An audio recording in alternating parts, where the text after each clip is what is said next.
Rumor has it, here with Shanitra B. Shaw. Shy, as I love to call her. How are you? Hey, good morning. Good morning, good morning. How would you like to be referenced? Rumor has it with Shy Shaw. I love it. That's a word.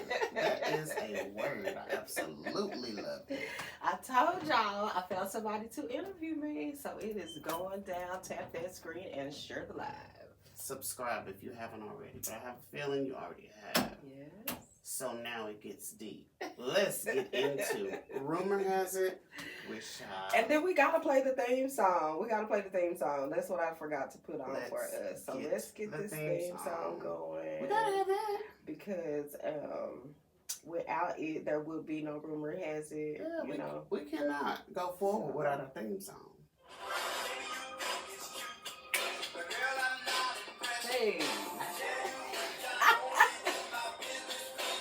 What you say?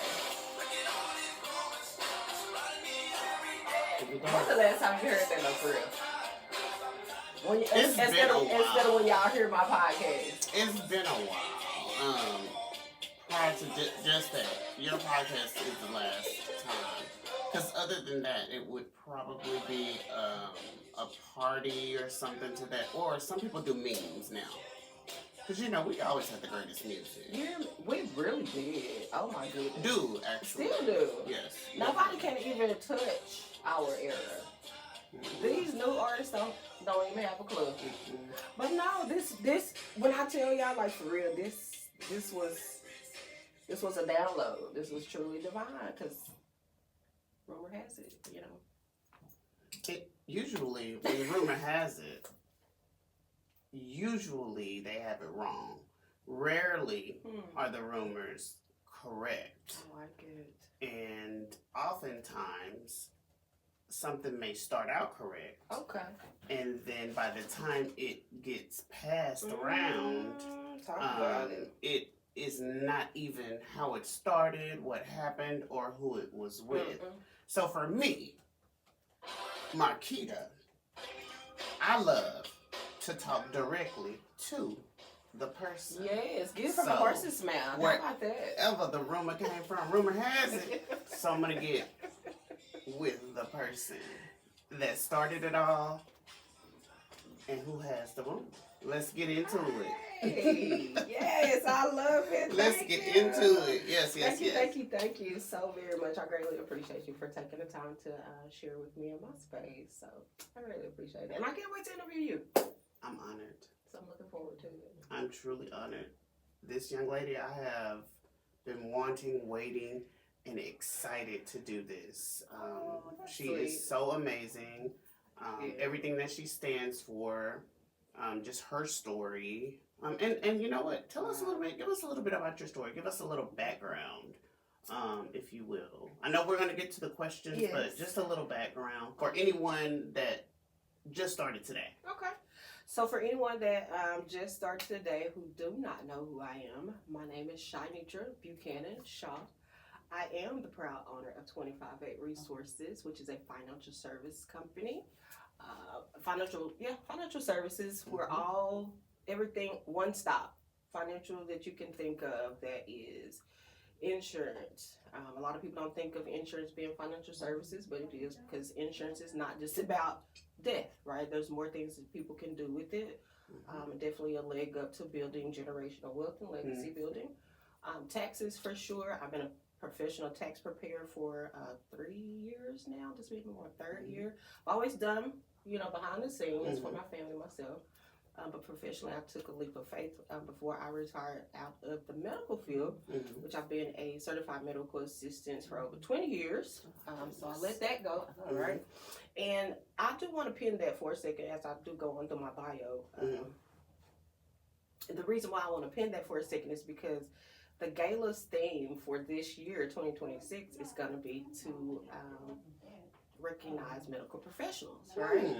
And so with that, it's going to be called the Nurses Ball.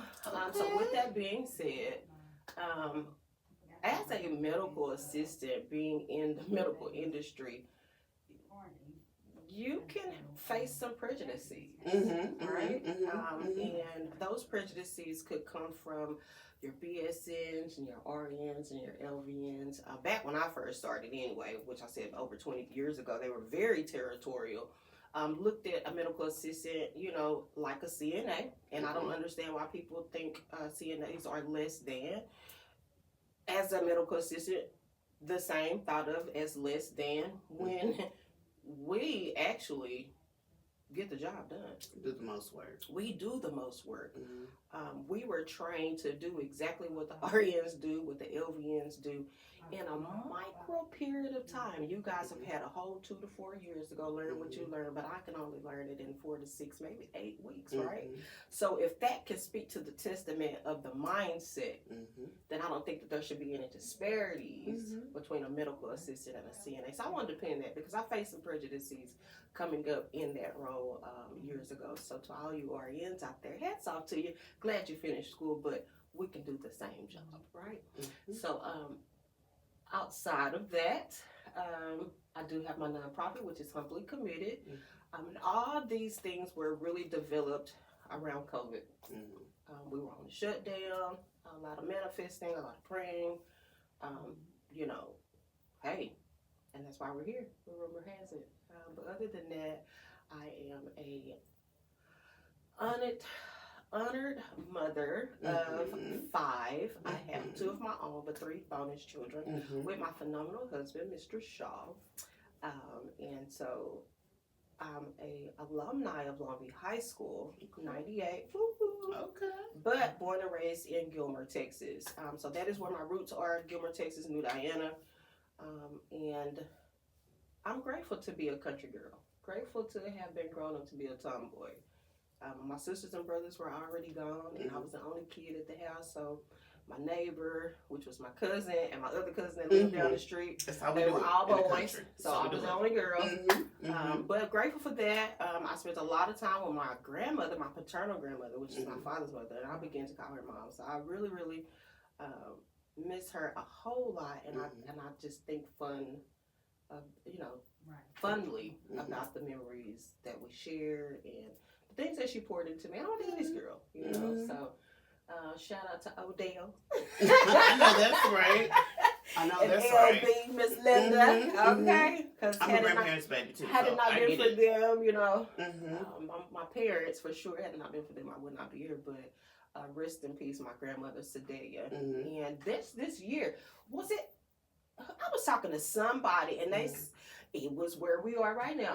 My good friend Tanya, her grandmother, or I think it's her grandmother too. They have the same name, Sadelia. Oh my God! And I never have met anyone else with that name. So spell that for me. Sadelia. It's Sedalia. I love it. Yeah, it's Indian. Absolutely. It's Indian. So that's kind of where we brought that up. Is we were talking about our lineage, just getting to know one another or what have you.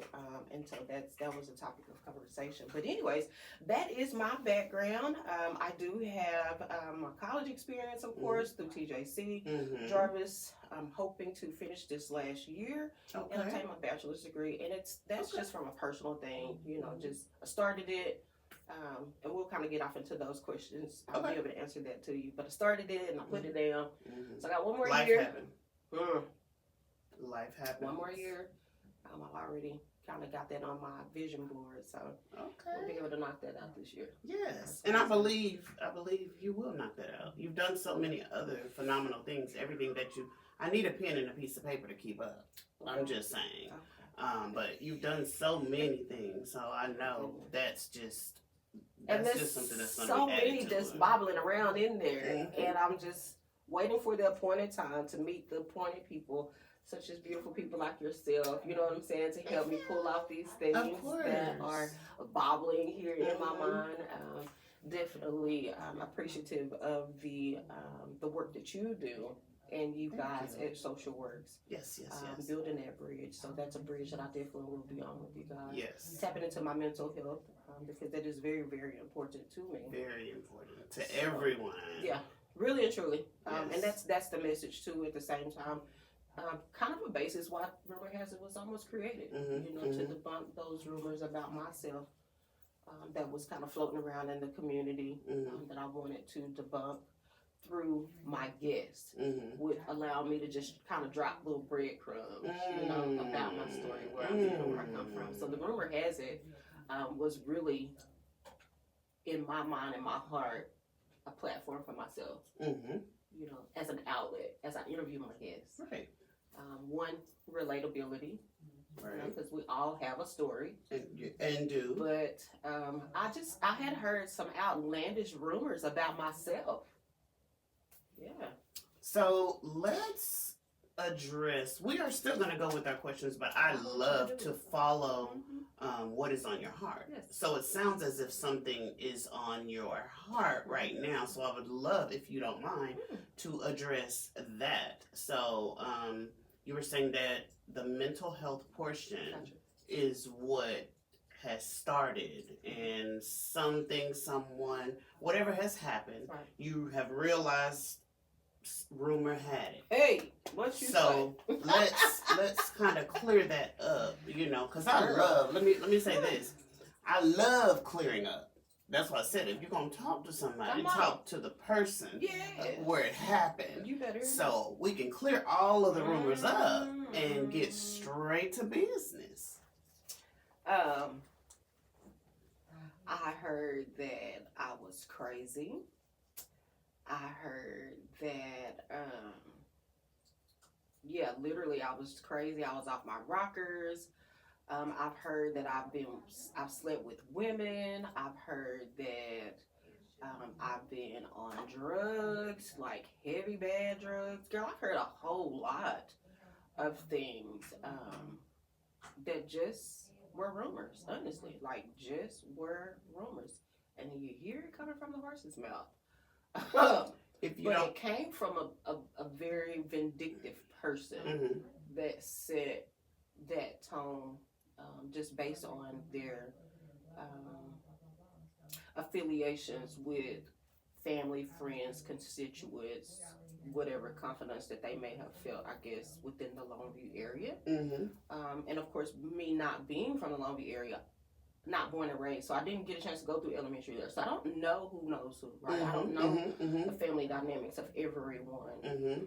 When I did start out at Longview High School, that was in '94. I came in high school. You know what I'm saying? Like, the second semester of 8th grade, I started in the LHS school district, should I say. And so that was Forest Park. So that was a horrible experience. When I say my mama really took us from sugar to shit, that's really what that was. And we really were put in the lion's den. You got to think about the mascot of the Lobos. It's a Lobo, right? So I felt like I was literally in the lion's den. I thought I basically fought every day because I came in looking like a preppy middle class black girl, but I had a lot of white friends where I came from because it was a very small town. So we probably was maybe one of 20 black families in the community. So I could appeal to both, right? When we moved to Longview, we moved to Jerusalem. If everybody knows what Jerusalem is, it's almost kind of like a low-income apartment complex here, right? The Rose, I think it is now. Tyler Square. Lived there before. Right? So with my mom, that's where we moved to. Okay. Big difference, huge difference coming from country living, 5 houses on the street, cousins everywhere, to being put in the most happening spot in the city. And not in a good way. Not in a good way. And in it, everything was going. But for me, back at that time, I'm thinking it's the hype, right? I'm thinking it's the good way. So we come out of the country. Yes, I'm afraid. I'm a little bit timid, but I'm still curious and want to go over here and see exactly what's going on too at the same time. So, yeah, like a lot came out of that. So I was able to gravitate to both worlds, right? I could get along with the middle class girls that went to Judson and went to Forest Park, right? Middle class families, but then I could still get along with the lower class because we were in Jerusalem, right? And I have built some of the most fondest relationships with those people versus the middle class because they would either backbite or, feel like I'm in the circle, but I'm not in the circle because I'm really not there. So jealousy, a lot of talking behind my back. It was a group of us that rode to school together. me not knowing that 2, maybe 3 of the girls in the car sleeping with my baby daddy, my boyfriend, just look, and we were in 9th grade then, so it was just those tones that were already set then. I got a name for myself for being angry and fighting because I had never experienced that before. I had never experienced betrayal from girls like that. And so let me just pause. So you're already your mom. I hadn't had my child yet. But you were pregnant. No, I got pregnant my first year in Longview. So by the time we moved in, when I was 14, my birthday was in June. I turned 15. I got pregnant at the age of 15 that summer. Right. And I'll tell y'all about that because, I had a friend girl of mine. We had took her sister birth control pills and split the plaque down the middle. Because, if you don't know, but we didn't know. You don't know. We was just trying to, just in case. You don't know. I don't even think we was having sex. Now, she may have been, I wouldn't. I was still a little scared. But we was like, okay, we had a conversation. Her mom had just moved to Longview. My mom had just moved to Longview. They were really good friends. And so it was like, okay, well, hey, we might need to just protect ourselves. So she said, well, I can get some birth control for my sister. She went there and got the peg, honey, not knowing it was going to make us fertile. Get you ready to ovulate. Yeah. Baby, in no time, honey. Let me tell you, I was with child and so was she. Probably within like a month, maybe 6 weeks span difference. People don't know what it sets you up. Is it gets you regular. If you're not regular, the birth control will get you regular. Well, they got us regular. We didn't tell our parents, so we never went and got more to even make sure to come back. It just put some eggs in there, and they was. Well, you already had them. Well, yeah, but I'm just okay. You set them in the line of fire. Oh my goodness. They was set in the line of fire. Girl. So I like to tell my daughter this story probably maybe about 4 or 5 years ago, just so that they can know. You know what I'm saying? Yes, it was an accident, but I still love you. Like, it's not to say that I didn't want you to be here, but I was 15. Like, I was freaking scared. I was scared. I was a child. I didn't have no clue. But anyways, we have to share those stories with our kids. Oh we my have goodness. to be I need transparent. her to know. We have to be. Mine was 16 when she got pregnant with me. So I needed her to know for the simple fact of it being she could be out or she could hear from another family member something totally different, which would totally be their opinion because it wouldn't be or a rumor. Or a rumor, which is an unofficial truth or piece of news. Sorry. You did that. I love it. Because that's what is exactly what happens, whether if it be the cousin want to talk about something. Anyway, but so I shared that with her. I still laugh about it because it was a funny story of how we actually got into that. But that was what was on my heart at the time, and it was more or less about liberating myself so that I could move to the next level because I had beat myself up so much about my mental health, right? I stuck my head in the sand. I was embarrassed. I didn't want nobody to know because I didn't want nobody to call me crazy. But life had just literally happened, Marky. That was it. Nothing else. Nothing I never fathomed. Nothing that I ever dreamed of when we were playing MASH. You know what I'm saying? So that's how Rumor Happens It was able to be evolved. Like, honestly. Just out of that, wanting to debunk my own rumors throughout my guests of me just dropping breadcrumbs. That's it. It's the story is phenomenal. I don't know what you feel like you want to share, but I'm open. I'm ready. Whatever it is, from the top to the bottom, top two, I do want to share whatever it is. I have started a book. It's called Bearing Fruit, and it's something that I've been working on for over a decade. Because it's one of those things I just pick up and I put down. I pick up and I put down because I have so many other irons in the fire. But so I want to tell it just because. I just want people to know who I am, not based on somebody else's rumors. So, what's a pivotal point in your life that has set the tone for you? What has happened, or a pivotal moment in your life that made you say, you know what, this is not what I want to do. This is not who I want to be, and you felt the need to make a difference because speaking to you, listening to where you came from, and hearing a portion of what you've gone through, and then on the other side of it, the businesses, the humbly committed, the galas, it's you didn't just step here and it's a process, I'm sure. Right. So what was one of the pivotal moments, or several if you'd like? Thank you for just allowing me to say several, because there were several pivotal moments. I can share my first pivotal moment, being with my dad and my mother back as a kid, coming up, having a family-owned business. So my dad was an entrepreneur too. He did have a 9 to 5, but my mom had an office desk in the room, in the living room, kitchen, dining room / area, to help him out, with the business.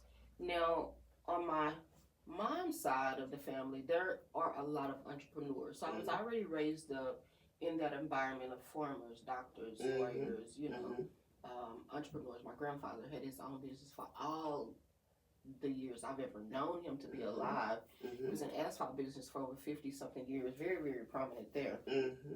But being with my father, again, daddy's girl, we just have a very loving relationship, very open, and he poured a lot into me. So me seeing that as a young adult has always inspired me to have my own business, right?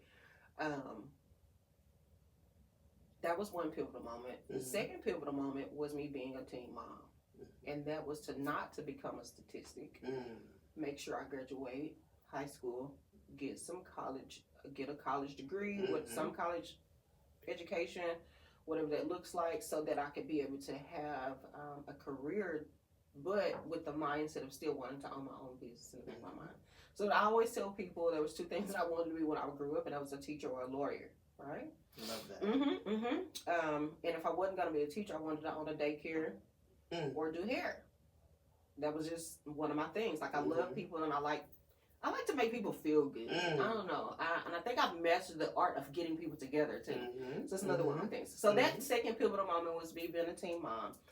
My third pivotal moment was the loss of my kids' fathers.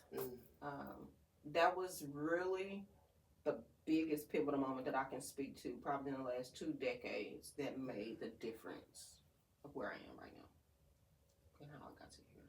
So. And I've heard, so we hear the beginning, because grandmother kind of set the foundation. Of course, mom and dad, you wouldn't be here without that. And then I hear entrepreneur, so business, own business, black-owned businesses, things of that nature. And then I hear the loss of your children's father. And that, if you're okay with that, is there any way that you may want to expand on that? Because it felt really, something came over you when you spoke about that. And it feels like that may be that may be something that perhaps a reflection, or is there anything or sometimes our testimonies can help someone else through something. So sometimes it's never fully over, but are you okay speaking on that? Because that seemed to be a devastating loss. Just hearing you even say it, it sounds like yes. I've gotten better being able to speak to it. Therapy, my own prayer closet, just a lot of that. So I can speak to it. And only what you're comfortable doing. And one of the other pivotal moments that I did not share was being in a domestic violent relationship. My first marriage was very domestic, very, very, very domestic. And a lot of that, I think, maybe also formed some opinions, some rumors, right, with certain individuals, whether they were in the church or in the community or, whatever that looked like. But,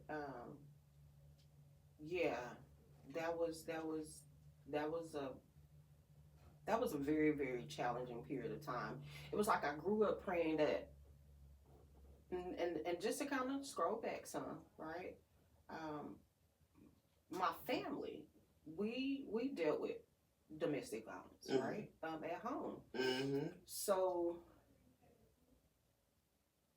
I said that I would never do it. I never would go through it. I never would marry someone or be in a relationship where I had to be faced with those things, but I found myself in that same frying pan to the T.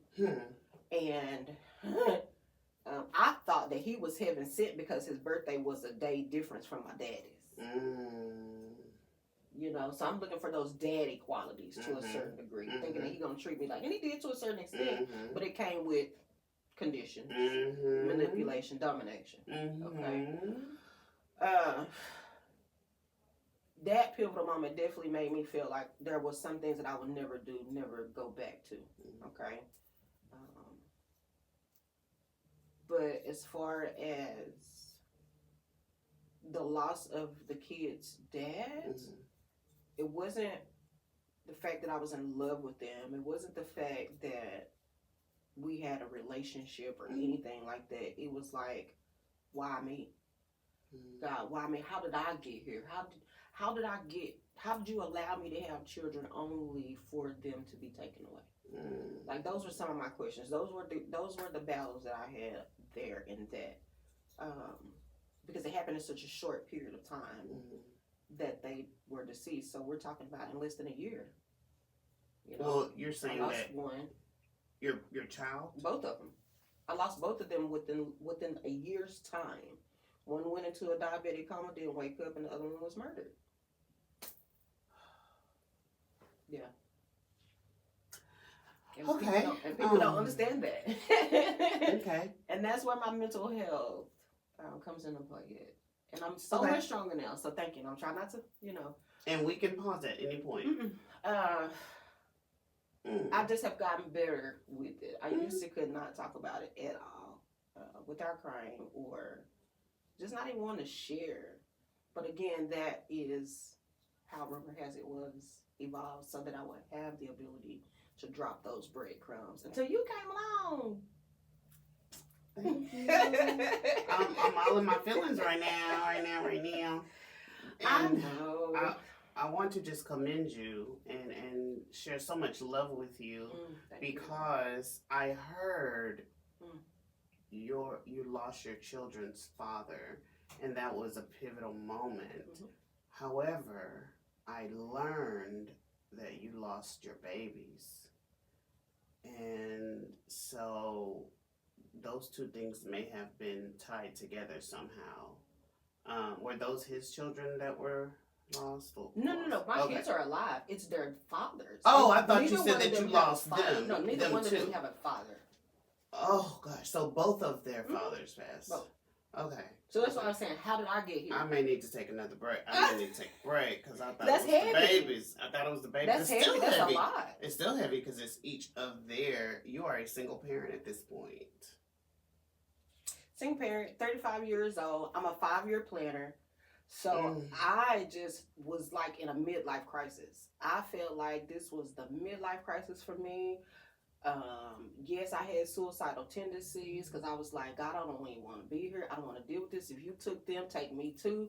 I can't handle this. I don't know what to do. Why me? Why me? Why did I come here at the age of 15 to have a child? Well, I got pregnant at 15. My birthday turned in June. I turned 16, had her in September. But still, it's just, I just had a wealth of thoughts. I was just then opening up my first brick and mortar. So I had all of that going on. But what taught me out of that is, what I learned out of that was that, yes, I was broken, but I was still pushing through. I don't know how I made it. Dr. Cassandra Williams saved my life. So if you are out there and you see this podcast, thank you. God bless you. I love you. I wish I could find you. I do not know where you are. But if anyone knows Dr. Cassandra Williams, she had a practice in Kilgore. She literally saved my life. Honestly, she did. Matter of fact, my second child's father, we had a very, very great relationship of kindred spirits. And it was so kindred. The day that he was murdered, it was my son's graduation, junior high graduation. We talked to him earlier that day. He was supposed to have been coming, and he was like, he didn't know if he was going to be able to drive or he was going to have some car trouble. He was like, if I need you to come get me, then I'll let you know. Well, I never got the phone call. I was sick as a dog that day. This was hot heat of the year in May, way before COVID. I don't know, something just came over me all of a sudden. Like, I was just sick. Like, I was about to die. That's how I felt. Like, I was literally at my son's graduation, balled up. And as soon as it was over, I took him to my cousin's, and I went home and I went to sleep. Like, I laid down. I drank some Theraflu. Again, this is in May. To the point where I had fever. I just something literally came over me. I had an apartment in Pittsburgh because my shop was down the street. Like I said, this was my first brick and mortar. And so what happened was I laid down and I went to sleep. Well, somewhere in the interim, or being from day to night, I know I saw the death angel. I woke up, I looked up in the corner, and the lights were off because I dozed off and I hadn't cut anything on, but I literally felt like I seen that death angel, and I thought it was coming for me. Laid down, was awakened by a phone call, which I know wasn't nothing but God, because in this particular appointment, my phone didn't ring because of where it was centrally located, so I never had a signal. My daughter made it through, and she called me hysterical, saying they killed him, and I was like, what? So anyways, as days went on, I realized that that's what that was, right? I went probably about 6 weeks, no food, no sleep, just winging it, drinking, smoking. Grieving? Yeah, grieving. And I'm just being transparent. Honestly, I'm really that serious. But my head started to hurt because I wasn't eating. I was just going, right? And I would normally make a trip probably 2 times to Dallas to pick up product. Get my candles. I was selling waist trainers at the time. I was making t-shirts. Girl, that was heavy. That really was. If you don't mind asking, about what time did he get shot? Was it during that graduation time? So graduation was over. It was later that night. It was probably like about 11ish, 10, 11ish at nighttime. Like I said, I took some medicine and I was out, like sleep. But in the interim of that, I woke up and I thought I seen it, and I just started praying. I'm really serious. I thought that I was finna go. I really thought that it was for me. It was for you. But it wasn't. So, yeah, I lost it when she called me and told me that. And then days later, as I reflected back on that night, I was like, wow. Okay. So, yeah. He was murdered in Kilgore. The streets still know. The streets been knowing. Somebody always knows. And that's not rumor. That's fact. I've been privy to the information. But, you know, hey. I'm working on it. Man, I'm listening to all these businesses. My detective as well. Well, I'm not gonna be no detective. I'm just gonna go and let the people know. You know, talk to the people, have a conversation, and let them know what I know, and we'll let the powers maybe do what they do. Everything. It comes out. Everything comes out in the wash. What don't come out in the wash come out in the rinse. You better believe that. So, through all of that turmoil, that brought about the mental health. Yes. And so Dr. Cassandra, is it Cassandra was able to help you through that. Literally. Is there anything, what was a pivotal moment during that time that, or something that she might have said, or anything that she had you to do she didn't say anything that may help someone else that may have gone through that? Because you were very transparent, the suicidal thoughts, maybe it would be better if I wasn't here, things of that nature, and your knowing that was was phenomenal. Did you go get checked in somewhere or? So I went to the doctor. I just made a regular doctor's appointment, just so that I could get some help with the headache, because it just was thumping. It would not stop. Okay. She basically just sat there and listened to me. So she listened. I told her everything that I had going on. She left out of the room. She came back with the clipboard, and it was a questionnaire. It was like 6 or 7 questions or something like that. They thought about suicide. They thought about this and that, suicidal thoughts or whatever. So I scored high enough for her to be concerned. And we were just in there still talking. I was just pissing out my eyes, just boo-hooing, just bawling still. I'm surprised you still had liquids, because I know you weren't eating or doing anything. Just crying, honey. Until there was a on the door. So me not knowing that when she went out to get the questionnaire for me, she had made a call to a facility called RCRC in Kilgore, Texas, for me to do an inpatient admittance. And that's why I say she saved my life. Because had she probably given me some medicine or whatever the case may be that day and I left, I would have went ahead and drove off the side of that bridge. Because I've never seen myself like offing myself like that. You know what I mean? I'm a rider. I'm always moving around. I'm always driving. I'm always doing something. So I was like, okay, for me to just drop my car off the bridge or run it into a tree or something like that, then I would be fine. Like, it would be instantaneous. There would be no pain. I wouldn't feel anything, right? So that's kind of what I thought about. But I'm grateful that she did. When I was on my way over there, I kind of had mixed feelings. I was a little angry. I was kind of upset. So I was like, she didn't tell me. Then when I got in there, the person that checked me in was a school peer. That angered me even more because I already knew she was going to go tell the community all my business. No, absolutely. Because these were peers that I didn't really gel with. You understand what I'm saying? Wasn't nobody that was a friend of mine. So there was a true, genuine care or anything like that. She just knew of me. And, when you're in certain cliques, if you don't deal with that clique, they ain't fooling with you. So they're going to talk about you. And I believe that that's honestly what happened. Because after I got out, like years later, I actually jumped in her inbox on Instagram. And I was like, you know what? I really appreciate you. I thank you so much for not telling my business. Well, she didn't respond. So they just let me know she probably did. But anyways. All I can think of is HIPAA. That's how petty I am. I don't care about that's no all HIPAA. I can think about. I don't care about no HIPAA. That must mean you don't need your job. Okay, I'm sorry. I digress. I'm sorry. Yeah, so, but I had 2 good friends. I had 2 good friends. One of them got rest her soul right now. I miss her dearly. I miss her so much. She was right there. As soon as I called her, she came. She waited with me. She waited on me. I had another good friend that came. She checked on me too, just as well. After finding out that I went through all of this before we even had the funeral, right? Yeah. So 2 at that. I think 2 at that. Let me think back on that. I really gotta think back on that because I can't remember.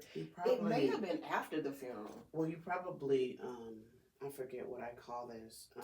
I lost my mom, so and I've lost. So it's a process that you go through that you're in shock, that you're just on autopilot. My sister calls it that. Yes. It's some stuff that you remember and that you don't. You had to get it done. Girl, I can't even really remember the timeline on that. Was it before or after the funeral? It may have been before. I think it may have been like that week before because I think they held him out like a week or so, to get him prepared and insurance and all the other good stuff as far as my understanding. And I do want to pin this here. Now let me say something right quick because I got to be for real, okay? And very, very intentional. Both of my kids' fathers, we had a really great friendship, okay? I'm one of those people, I don't go back just because it's baby dad don't mean you can get it, okay? So somebody needs to hear that. In that order. We had conversations about insurance. I hadn't got into insurance yet, none of that. But I knew Corey was having his issues with the diabetes and stuff, so we had a conversation. I was like, can I put you in some insurance, right? And he was like, yes, please do. I really want you to go ahead and do it. Now, he was working. He had his everything set up through the job. Cool. had the same conversation with Hakeem's father, and I said to him, "Hey, I heard living your best life. You've been a bouncer at the club. You might want to go ahead and put you on some insurance." And he said yes too. I just did not follow through as a responsible parent, and I have to blame myself for that and take ownership in that. And the reason why I want to be intentional now at this moment is because I want to encourage anybody that is listening. I'm serious. You don't have to be in a relationship with that child's father. There definitely should be a communication had. There definitely should be some type of an understanding to say, is it okay if I put insurance on you? So in the event something happens to you while you're living the fast and furious life, this child can be taken care of, or at least have some type of a trust put together or whatever for that kid. Not to benefit the parent, but to make sure that the kid, and I understand moms may not agree with the grandparent, the baby daddy, mama, daddy, whatever. But if they don't have enough coverage to make sure that your kid has something, because when did we grow up to decide that it's not okay to leave our kids legacy, to leave our kids something behind? That's not cool. It's word in the Bible too, if you want to follow the word, okay? But at the end of the day, we got to do better with that, right? So I do fault myself for that, and I do beat myself. So that is a lot to do with why I am in the industry that I'm in, so that I can share these stories too at the same time, because it is very, very needed. You got to have those conversations, and it shouldn't be because we don't get along. Okay, if you don't get along with your kid's father, there still needs to be one conversation about somebody being responsible, and that's it. So I do want to be intentional in regards to that. Don't be like me. Don't put your own selfish needs ahead of what definitely should be taken care of responsibly for these kids. And I rarely say this to my child. However, it was not your fault. I see. There were two adults at each moment, so it wasn't your fault. Yeah. Now, you could do better. You could have done better, but it was definitely not your fault. True. So, but she's definitely right in the regard of taking care of your children, because in the event something happens to you, you may be able to take better care of your child than you would have done in life. And that may be something that people are willing to discuss, and hopefully they will, but if they don't, I believe you probably still could do that for the sake of your child, and just have something there just for that. Yep. So definitely is something to talk about. Most people, some people don't even have anything. They're not on anything, and they're like, well, I'll be gone. That's not the attitude to go with, because you leave people scrambling to try and figure out how to bury you or get you taken care of because you are loved. So definitely, thank you so much for putting that out, because that's so necessary. Yes, it is. How would someone get in contact with you in regards to figuring out something small? Is there a plan that do you handle things like that or no?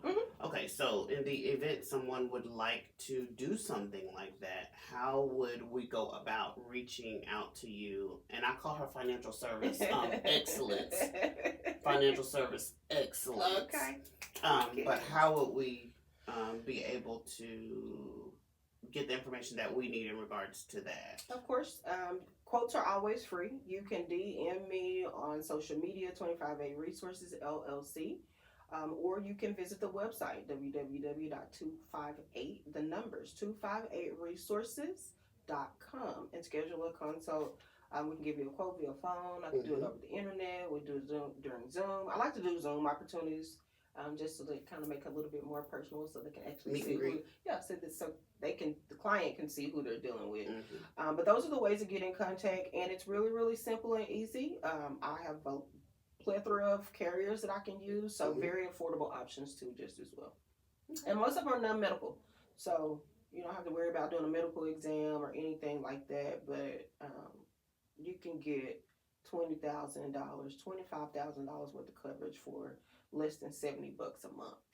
So we spend that on hair and nails and food in one setting, in one day, pretty much almost. So. What about a family do you do like a family plan for like the kiddos? So what I do like to do with certain individuals really just kind of depends on what your goals are, where you see yourself in the next 10 to 15 years. We can do early estate planning, right? So just having a conversation of where you see things, where do you want things to go with your kids, who you want to have what, who's going to be the most responsible, right? Because you do have to design it with that in mind. You might want to consider the oldest, you might want to consider the oldest, but we are taught to use that youngest one because the oldest one sometimes may not live longer, or sometimes the oldest, I don't know, for whatever reason we're taught that oldest one may not always make the best decisions. So sometimes you do got to kind of lean back on that younger one, right? Still put somebody head in charge there. So on a family dynamic, we can lay it all out to where it is, whether it's on a trust or everybody knows who's a beneficiary, where things are. But as far as family plans, not per se a family plan. Everybody will have an individual policy, unless they're underage and maybe a rider. So like your 5-10-year-olds, stuff like that, they can be riders on their parents' policies. However, I just encourage now when it comes to legacy building and understanding the what they call the Rockefeller waterfall, and that is ensuring the youngest kid of the family, but you insure that youngest kid with a cash value policy, so that you get it at a lower rate because they're young, and then the cash value has a longer period of time to grow money. So that's the hack. So that's how we set up the family dynamics. Now, those are the things that we're teaching now, because a lot of times we can't get a good rate because either we have medications that we take, or we're overweight, or some people may have diabetes or high blood pressure, cholesterol, things of that nature, which that newborn baby don't have all that. She's being nice. We waited too long. She's being nice. We waited too long. I'm sorry. No, I like it that. It was just in my spirit. I'm sorry. But no. So that it just depends on what your goals are. Okay. Yeah.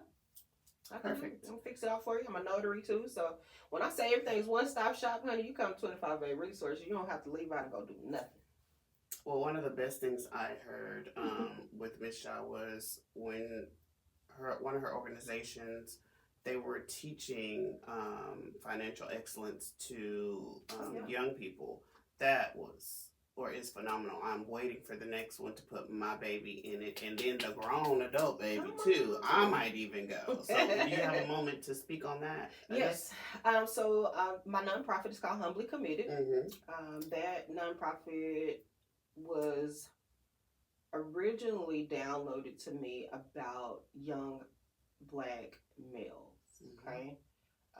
To target young Black males in transition homes or in juvenile, to be able to give them tools for success, because they were going to be expeditiously out in the world sooner than anyone else. Because if they're in a transition home from foster, foster is just giving you living, right? I don't know exactly what they do, but I don't think that they tap into the financial literacy part. They may take them to some skills training. They may take them to the workforce. Again, I'm not totally sure, but just based on what I've seen, that's not what's happening.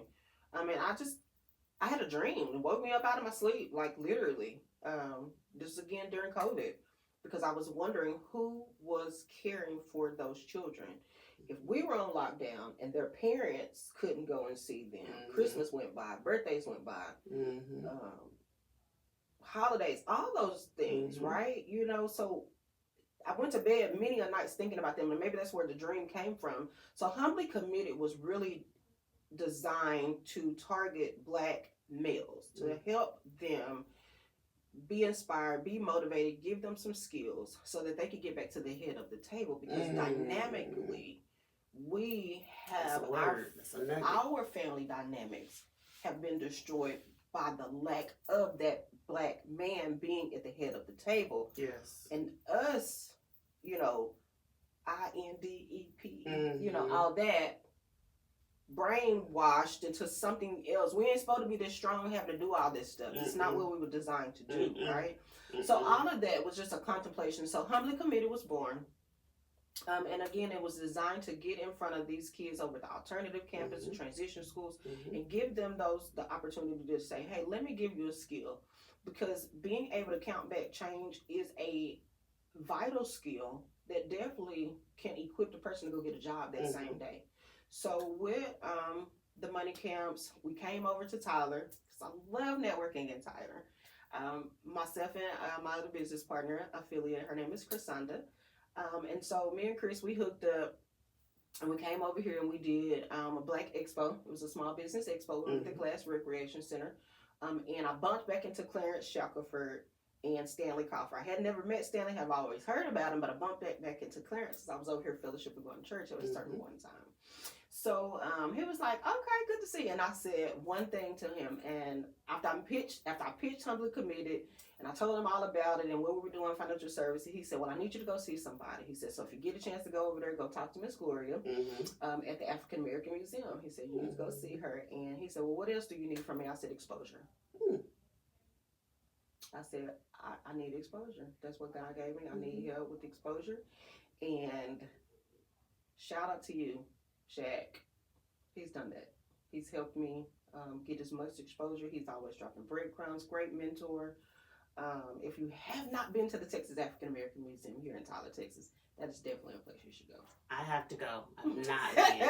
So I definitely have to go. I just learned about it maybe a year or two ago. How long has it been? Has it been here 4 years? 3 or 4 years now. So maybe 3 years after its existence, I knew about it. I had no idea about it. So and they are making some amazing, huge moves. Yes. Like, it is amazing. I'm so super stoked to be in the network with them because they're doing some really, really great things for the community of Tyler. Amazing. Yeah. And they got good, they give good mentorship. You know, I'm serious. Like, if you're just in the room, just asking questions, they do a lot of networking. So it's networking with a lot of different constituents and affiliates between here, Dallas, Tyler. Just getting to know them and being in those rooms with certain individuals. It's been very, very liberating and rewarding, should I say. I think we, my organization, Delta Sigma Theta Sorority Incorporated, but we were sending some people there for like maybe some volunteering, telling them about them. But I love to go and see the place first, because, you know, to be able to tell people. Because that's one thing that maybe we don't do as much. We need to shout out our people and shout out our community to be able to do and give more and share. Our community needs to learn more about giving a hand or helping hand up or talking about great things about it. And if something's not right, go to the person if you can. Perhaps not talking about them, but try to go to the person, because we don't want to be on rumor has it. So we want to talk directly to the person. But I might want you to be on the rumor has it. You might want to debunk something like myself. You know what I'm saying? Really and truly, even those first 5 things that I led with, I totally have debunked those today. I ain't never been on no heavy drugs. No. I did not lose my mind. I am not crazy. I had a bout with a severe case of depression and anxiety. But did I lose my mind? No, I'm not crazy. But I was under a lot of pressure. So we debunked that rumor. Surely not. I've had some very, very close, great relationships with my friend girls.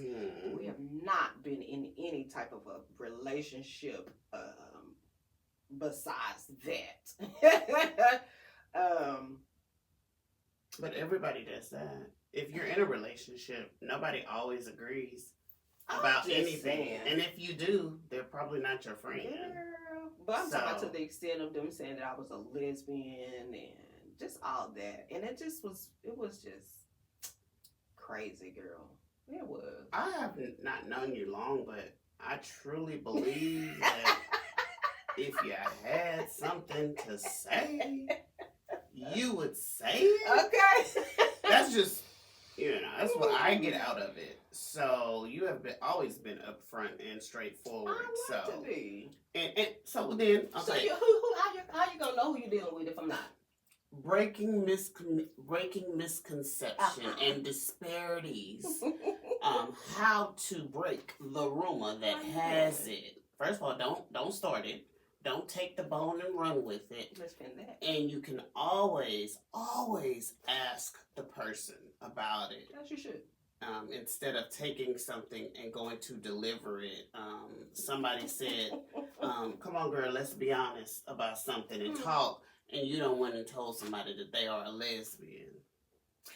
Let's be honest and talk. Let's be honest. And you know what's crazy about it? It came from a man. It didn't come from a woman. I can believe that. It came from a man. Because it was just so got off with me because I could verbalize that I didn't want it, you know? You said it. It's okay. That's usually how that happens. Majority of what it was. I was able to say I did not want a thing and they were going to bully me into a thing. And so that's what that all was. The rumors started. Literally all the rumors started. You hit the nail on the head. BHABs, which is the reason why rumor has it was born. Well, thank you for doing all of that. However, how you doing? all of your dysfunction was not my girl's destiny. So thank you for rumor has it, because we're gonna run with it and we're gonna talk about it and we're gonna debunk and talk about all of the things because it's so many people does things like that. So thank you for that, but thank you for also allowing me to interview my dear Shy and giving her the ability to tell her own truth and to give a piece of what I've seen since I've known her. What is inside of her, no man can take away.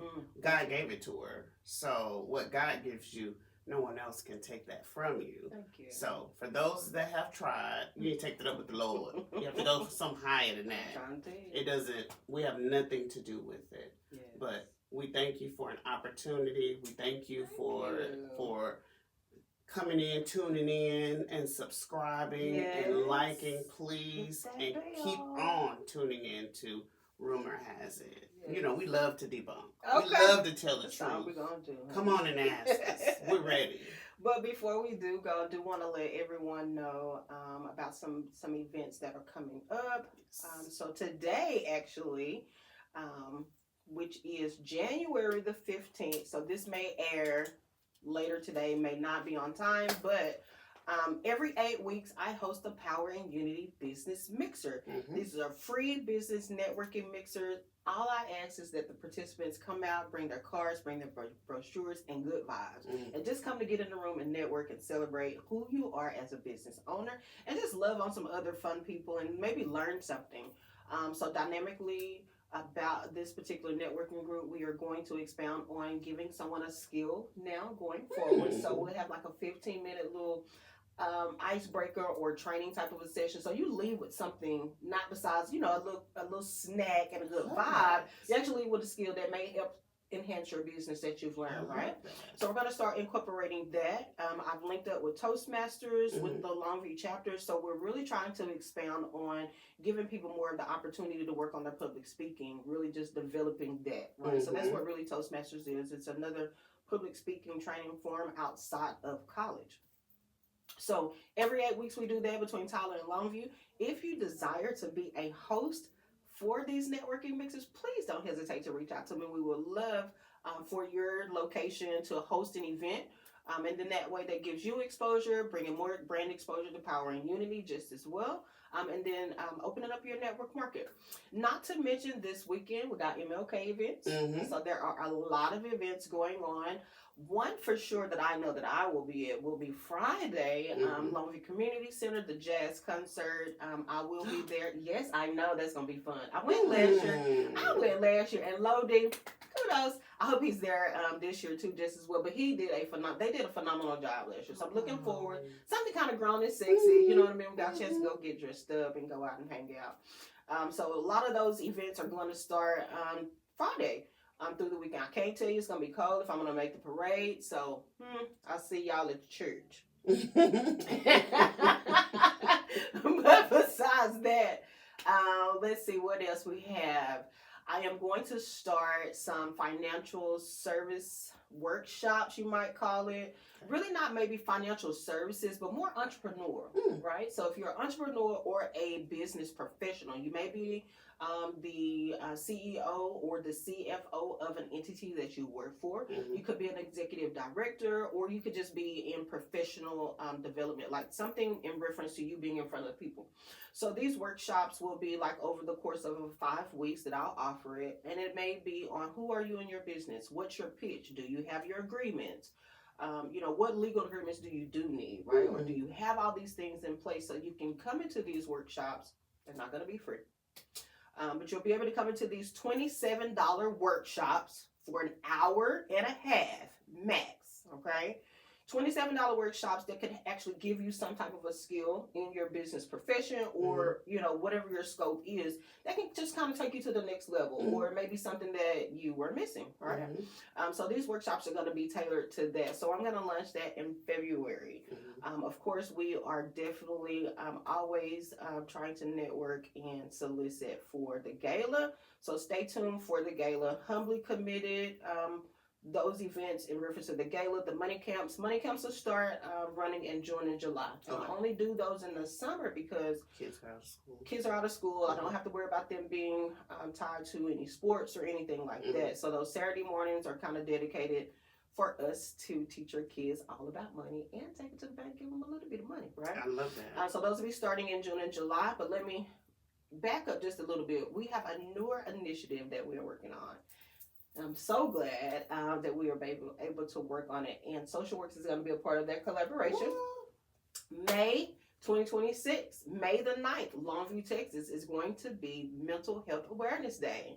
And I have been nominated as the president of the Minority Health Initiative Advisory Board for the Longview chapter. Shout out to Dr. Harvey, Dr. Carolyn Harvey, of Tyler, Dr. Tracy Hicks of Longview, and Tanya Gaston for initiating me to be the president of this particular chapter. So I'll be heading the Longview chapter, and we're going to bring the Mental Health Awareness Day to Longview. Congratulations. I'm so excited about that. I'm really, really serious. I think this is going to be great, and I think it's going to be something great for the community going forward. So again, as God already knew, I guess, you know what I'm saying?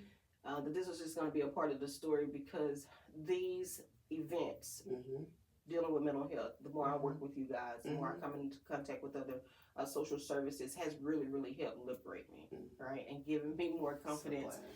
And speaking about that journey, because it's taken me a long time to speak about it, because I just never wanted to address the rumors.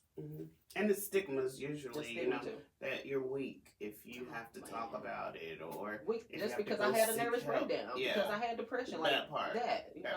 And people are having it all the time. They're just not talking about it, which is hurting us, and so much more to talk about. For the one other thing, I know you were mentioning for your, what is it tonight? Tonight is Power and Unity Mixer. So the Power and Unity Mixer, and you said for each of these, and these are free, is that correct? Yes, these are all free. So each of these, you're going to eventually, someone's going to lead it and be able to give maybe a 15-minute or whatever. Myself, it'll be myself or my co-host. I have one other co-host on the party. Her name is Stephanie Looper. She's here out of Tyler. But when we partner with Toastmasters, Greg is going to assist with helping us with those 15-minute icebreaker sessions, right? Whether it's icebreaker or just some type of a learning activity. Yeah, I was thinking of it. I was like, okay, getting your neighborly nuggets. That's what I was thinking too. Okay. You're getting your neighborly nuggets of I your. Like that. That's cute. Neighborly nuggets. That's cute. Your 15-minute neighborly nuggets, because you're getting it from someone else. And yeah. So that's kind of what that is. And so we'll do that on each location. But now, if he's not there, of course, then whatever location we are, I'm still going to incorporate a 15-minute learning business activity for the entrepreneurs. Amazing. So we have a little finger foods. We're not gonna fill you up, but you got some little grazing, little snacks and stuff like that. You're supposed to be networking, right? We have some dynamic people that are going to come. And just so you guys can kind of have a little overview of how that works. If you desire to have a table, I can have you a table. If you feel like you need to bring your table, you can bring your table, because I do want people to actually come set their things up. You never know, someone may buy, someone may want to try a product that you do have. So that gives you the opportunity, and it's free. Now, we're only there from 6 to 8, so you do be mindful if bringing your table is even worth it. But if you do have that product or service that you are trying to get out and you want to, have that presentation, we will give you that too. And again, at no cost. Free. No cost. Free. So, and that's what we want. I too started out with 0 clients, and I too started out with 0 income. So to be able to go to a free networking event, that's like weight off of a person's shoulders. You know what I'm saying? I can really just show up. I can be myself. There's no pressure. I don't mind handing out my business cards and giving out brochures. That's the only thing I ask you to bring. Just that and your lovely self. And good vibes. That's it. That's the main thing. That's all. Well, thank you so much. This has been an honor. I'm so thankful and I'm so grateful. And thank you for setting the rumor straight. Because the rumor has it, but not anymore. We have set that rumor straight today. Yes, thank you for sharing. Thank you, Marquita. I really appreciate it. I do. I'm so serious. I've been waiting on this too. Yes. So I'm probably going to come back and do another one. Who knows? I would love it if you would even think of me, but you have given so much, and I'm so honored to be able to share your story, or you to share your story with me through this platform, because I know that this is your baby, and this is important to you, and we don't give our babies to people. You just don't do that. So I'm so thankful and so grateful to have an opportunity to do this. You are give me amazing. That safe space. Yes, you are amazing. Anytime. Anytime we need to debunk the rumors. Okay. Yes, ma'am. Yes. Thank you. Alrighty. Well, peace, love, and hair grease. Y'all know my motto: be good or be good at it. We'll see y'all next time. Remember to like, share, and subscribe. Thank you. We went over just